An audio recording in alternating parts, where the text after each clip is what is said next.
In this video, we will look at the steps involved in designing a test case to test a cause and effect of an ESD system in iDefine. The first step is to initialize all the input values by clearing the trips and making them healthy. The next step is to create a script to trip all of the digital inputs and see how the outputs are affected. After this, we create a test script for all of the analog input typicals with trip values exceeding their set points. Create a script for 4 reset tags. The reset script has to be called at the end of each test.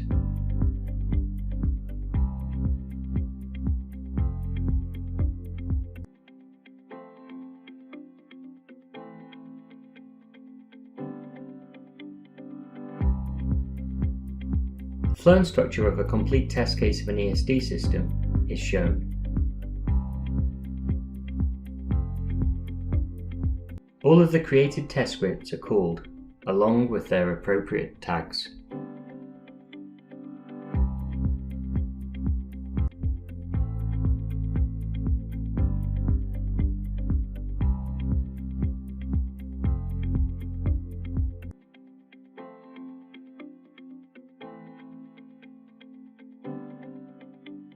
All the commands that are needed to build a test case are available in the palette section.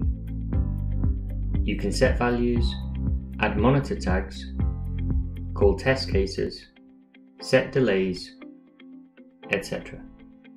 To add I/O tags to the test commands, go to the I/O references section.